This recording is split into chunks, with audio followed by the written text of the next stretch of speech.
Beleza, pessoal? Vamos agora para a nosso bloco de questões de provas anteriores. Então a gente vai visualizar o seguinte, ó. Vamos ver isso daí, ó. SpaceX 2009, em relação às diferentes topologias de redes, as fases abaixo dizem respeito a alguns tipos. Aí ele coloca lá, né? Topologia de rede A, da rede A. Os dados são transmitidos unidirecionalmente em nó, até atingir seu destino. Uma mensagem enviada por uma estação passa por outras estações através das retransmissões, até ser retirada pela estação de destino ou pela estação fonte. E aí, pessoal? Está caracterizado aí que tipo de rede é, né? Os dados são transmitidos unidirecionalmente, uma só direção. Não é? Lembra lá que tem o barramento, o token vai e volta. No anel, ele circula numa única só direção. Então tem lá, ó, são transmitidos unidirecionalmente, de nó em nó, até atingir seu destino. Uma mensagem enviada por uma estação para a próxima, certo? Isso aí fica sendo essa retransmissão. Beleza? Então, está caracterizado que essa daí é uma anel. Vou colocar aqui.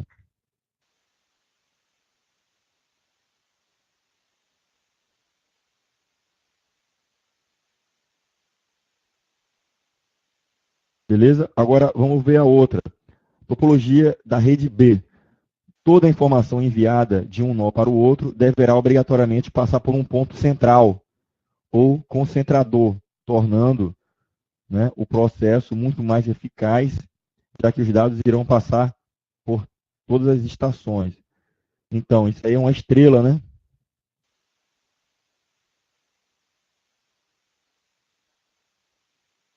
Beleza? Então, nós temos o quê? A topologia A é estrela e B é, desculpa, A é anel e B é estrela. Olha lá, ó, letra D. É isso? Então vamos seguir agora. SpaceX 2010, ó, o conjunto de normas e padrões do protocolo TCP, ele é escrito em documentos chamados. E aí, pessoal? Tranquilo, né?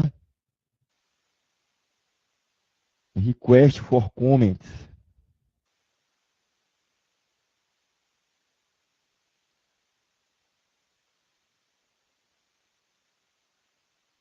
Marinha 2010, considerando os conceitos básicos de segurança de rede, de acordo com Comer 2007, assinale a opção que apresenta o mecanismo usado para garantir a integridade de mensagens contra mudança intencional.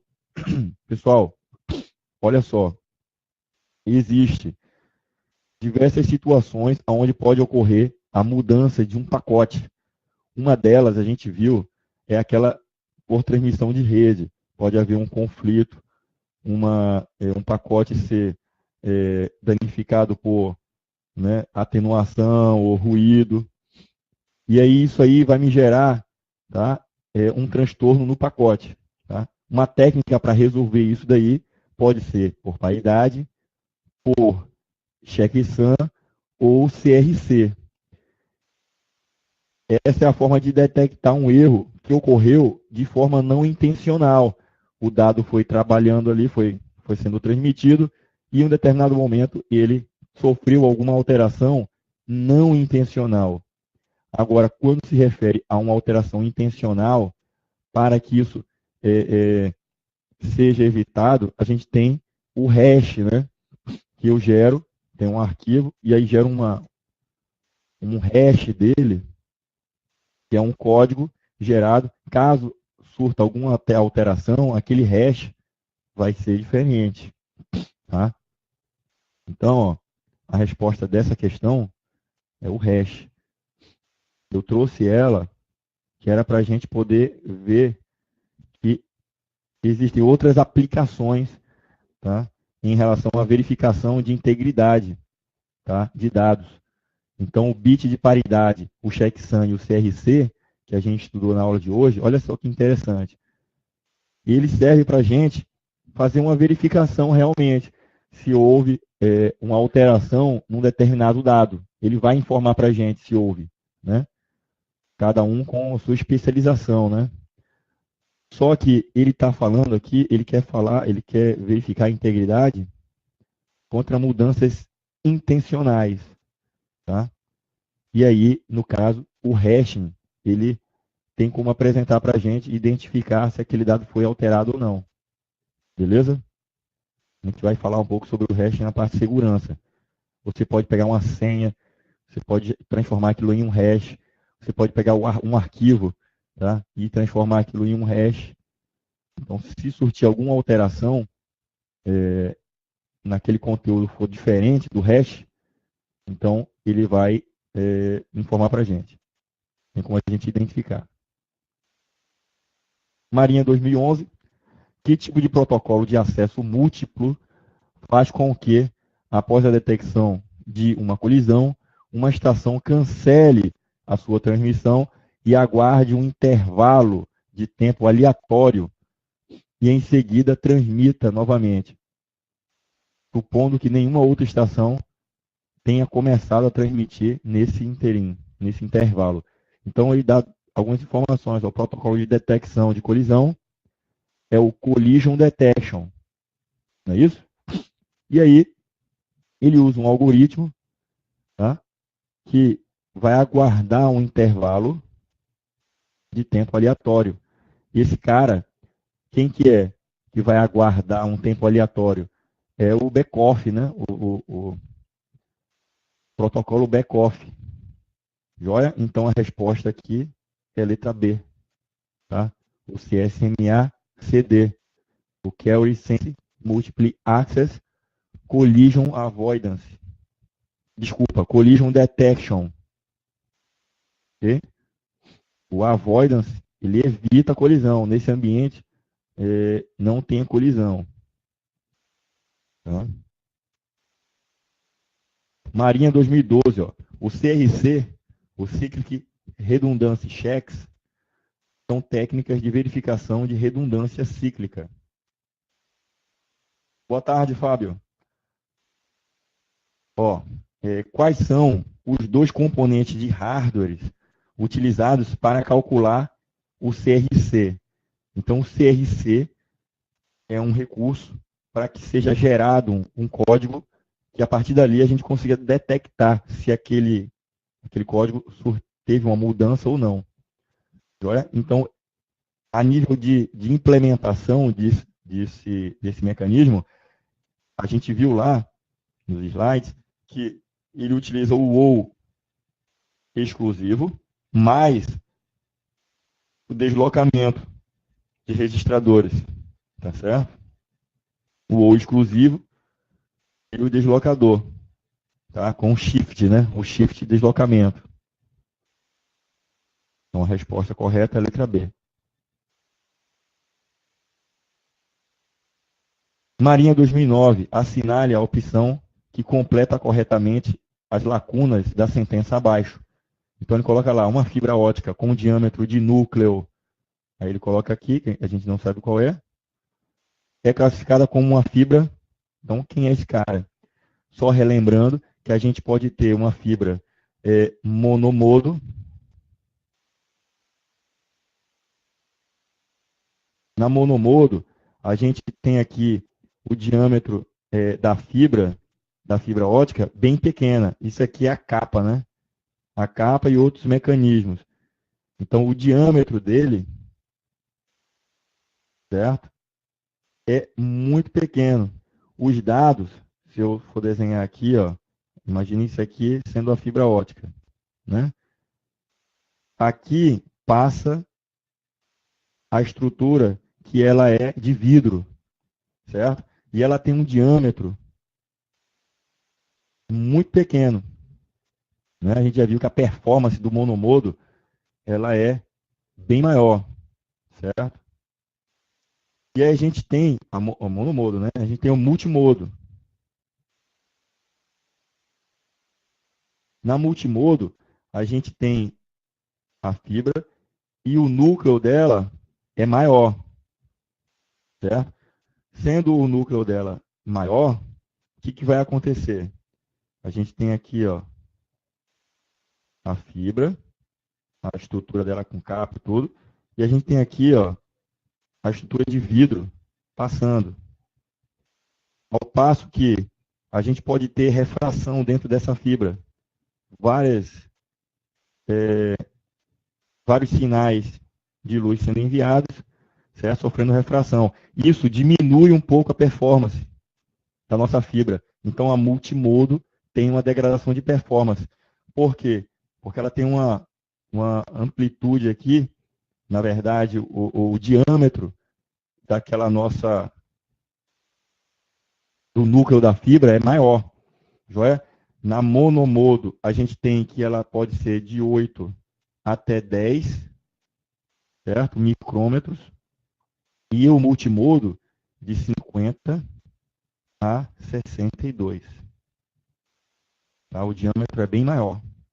E aí ele pode, aquelas sinais de luz podem sofrer algum tipo de refração ali dentro, que aí cai a performance. E aí a resposta dessa questão fica sendo essa aqui, ó. Já é? Porque monomodo, o núcleo é bem menor, tá? A multimodo é maior. Beleza? Ele deu a alternativa A lá, tá errado, que ele bota 50. Multimodo com 150, 125 é errado, que é de 50 até 60. A gente tem a 62 aqui, mas ele coloca sendo monomodo, aí está errado. A multimodo, ele colocou aqui 10 micrômetros, né, ou microns, sendo que esse aqui é monomodo e não multimodo. E aí a gente tem a última alternativa aqui, que é a correta. Joia? Marinha 2007. Que meio de transmissão de dados possui o maior retardo de propagação? Então, pessoal, só por conhecimento geral, a gente sabe que os cabeados, né, possuem velocidade muito superior àqueles registrados por transmissão de rádio, né, o enlace não guiado. Então a gente teria a dúvida na D e na E, não é isso? Nossa dúvida seria isso daí. Então, satélite geoestacionário e o enlace de radiofrequência. Então, o em rádio de frequência, de radiofrequência, eu posso ter uma rede Wi-Fi, né? Aquela 802.11. Eu posso ter o WiMAX lá, 802.16. Mas a satelital, tá? Geoestacionária, está muito mais distante. É um satélite. O que é o satélite geoestacionário? Vou tentar reproduzir aqui para a gente. Ó.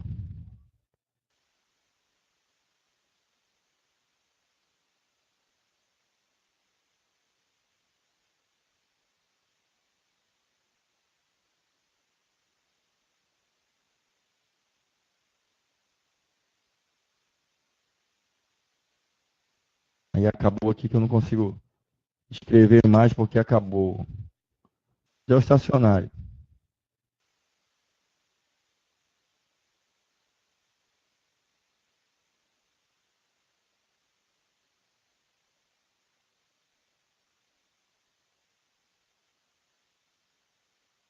Beleza? Então o que eu tenho aqui? Eu tenho o globo terrestre, né? Beleza? E aí, a Terra, ela fica girando em torno dela própria. Joia? Um satélite geoestacionário, como é que acontece? Ele vai estar aqui, ó, certo? Flutuando lá em cima, e à medida que a Terra ela está fazendo um movimento de rotação dela, joia? O satélite também está acompanhando essa rotação da Terra. satélite também está acompanhando. Porque aonde ele se encontra, na órbita, esse satélite aqui, não é uma altura tão grande. Então, a gravidade da Terra consegue fazer com que ele acompanhe essa rotação. Então, no momento aqui, por exemplo, a gente estivesse num ponto aqui na Terra, à medida que a Terra vai girando, tá certo? O satélite sempre estaria posicionado em cima da gente, tá? Porque ele está girando junto com a gente, beleza? Ele está girando junto com a Terra. Ao passo que se ele estivesse muito longe da órbita, muito longe mesmo, fora da órbita da Terra, o que iria acontecer com esse satélite? Certo? A Terra iria girar e ele não iria girar junto com a Terra, tá certo? Então a Terra giraria, certo? Ele giraria também, mas com uma velocidade muito menor. Então iria ficar desincronizado. Então o satélite geoestacionário é isso daí, ele está estacionado. Então, à medida que a Terra gira, ele vai também junto. Tá?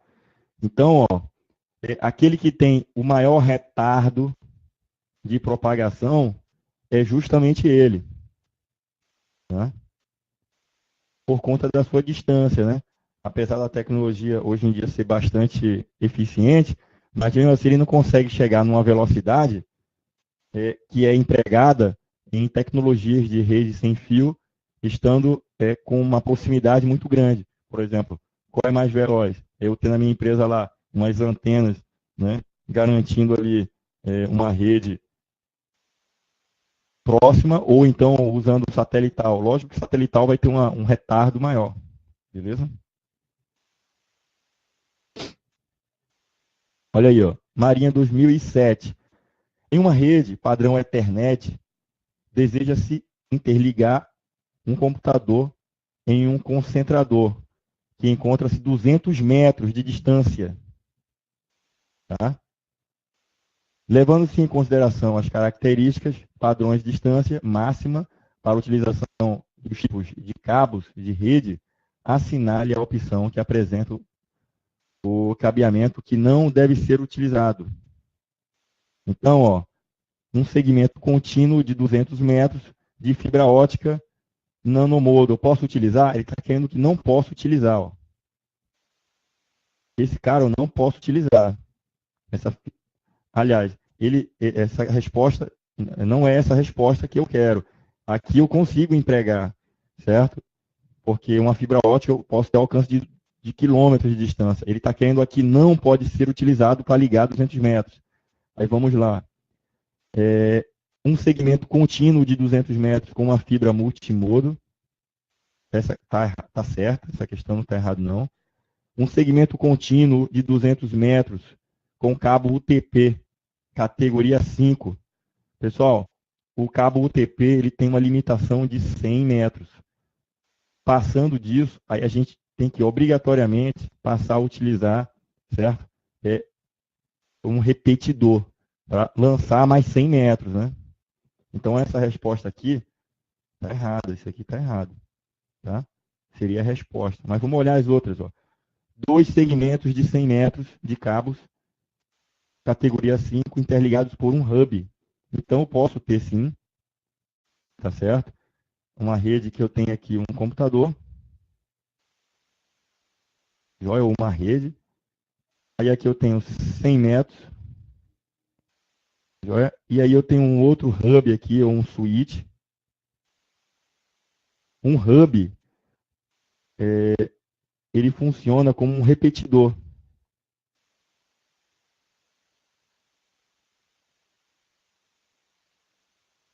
Por quê? Quando o sinal chega nele, ele intensifica os sinais novamente, certo? E aí eu posso ter aqui mais 100 metros, e aí ele vai conseguir chegar lá no outro computador com tranquilidade, tá? Um switch também forneceria essa capacidade de repetição do sinal, porque ele, a partir do momento que ele recebe, ele consegue, da partir dele que vai partir aqueles pacotes novamente, né? Então, os sinais, a força do sinal é regenerado, né? Tanto o switch como o hub, tá? Por isso que também é conhecido como repetidor. Tem a função de repetidor, beleza? Então aqui daria certo. Ele coloca lá, ó, 2 segmentos de 100 metros de cabo UTP categoria 5, interligados por um hub. Então, independente se categoria 4 ou 5, eu conseguiria atingir, tá, a limitação da nossa rede é de 100 metros. O cabo UTP é de 100 metros. Independente se a categoria é 3, 4, 5, 6, 7, beleza? É 100 metros.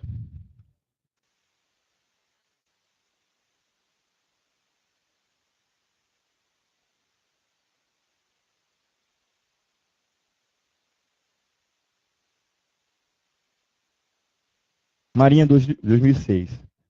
Comparando-se os dois meios de transmissão coaxial, par trançado, comparando os meios de transmissão coaxial, par trançado e fibra ótica, é correto afirmar que, vamos lá, está querendo correto, né? Par trançado, ao contrário do coaxial, mantém uma capacitância constante e baixa. Teoricamente, independe do comprimento do cabo. Então, não é verdade. Ele depende do comprimento do cabo, sim. Teoricamente, independe do comprimento do cabo. Não, é 100 metros. 100 metros, a nossa limitação de distância. Fibra ótica é um meio imune à interferência eletromagnética e ruídos. Tá certo, né, pessoal? Vamos ver os outros lá. Ó.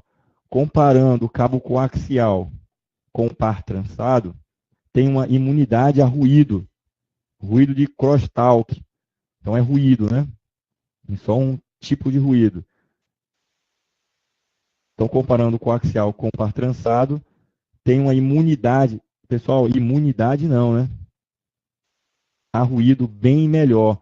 Ele não vai ser imune. Ele pode ter, se ele tiver uma blindagem, que ele não cita aí, ele pode ter uma resistência maior, mas ele não é imune. Beleza? Fibra ótica é mais grossa e mais pesada do que o cabo coaxial, o que dificulta ligação ponto a ponto. Mentira, né? Par trançado é mais caro que fibra ótica. Também mentira, né? Fibra ótica é muito mais cara, né, para poder implementar. E aí a resposta realmente ficou na fibra ótica um meio imune a interferências eletromagnéticas e aos ruídos provocados por outros meios, né?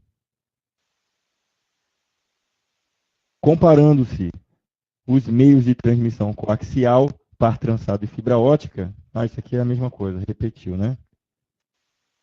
Então vamos passar aqui.